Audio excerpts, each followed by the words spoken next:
Acts chapter 12. Now about that time Herod the king stretched forth his hands to vex certain of the church, and he killed James the brother of John with a sword. And because he saw it pleased the Jews, he proceeded further to take Peter also.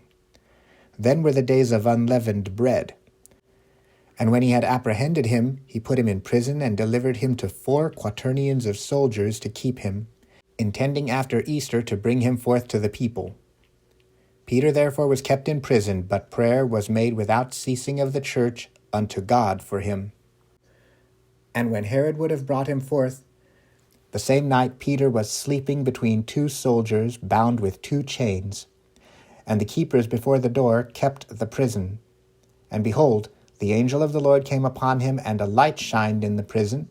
And he smote Peter on the side, and raised him up, saying, Arise up quickly. And his chains fell off from his hands. And the angel said unto him, Gird thyself, and bind on thy sandals. And so he did. And he saith unto him, Cast thy garment about thee, and follow me.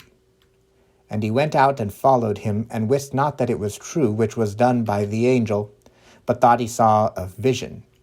When they were past the first and the second ward, they came unto the iron gate that leadeth unto the city, which opened to them of his own accord. And they went out and passed on through one street, and forthwith the angel departed from him. And when Peter was come to himself, he said, Now I know of a surety that the Lord hath sent his angel, and hath delivered me out of the hand of Herod, and from all the expectation of the people of the Jews. And when he had considered the thing, he came to the house of Mary, the mother of John, whose surname was Mark, where many were gathered together praying. And as Peter knocked at the door of the gate, a damsel came to hearken, named Rhoda.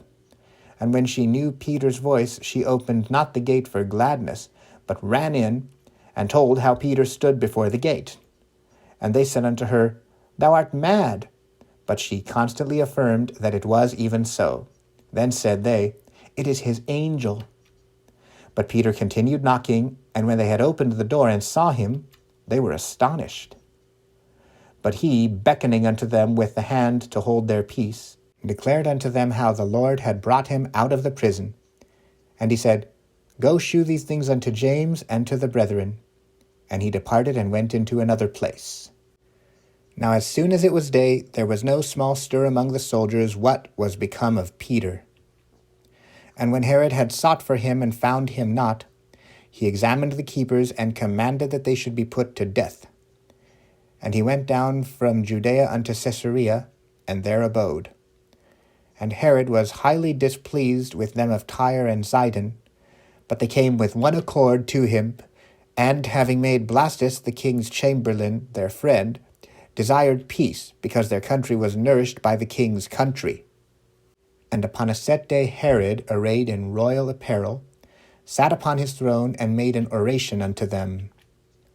And the people gave a shout, saying, It is the voice of a God, and not of a man. And immediately the angel of the Lord smote him, because he gave not God the glory, and he was eaten of worms, and gave up the ghost. But the word of God grew and multiplied, and Barnabas and Saul returned from Jerusalem when they had fulfilled their ministry, and took with them John, whose surname was Mark.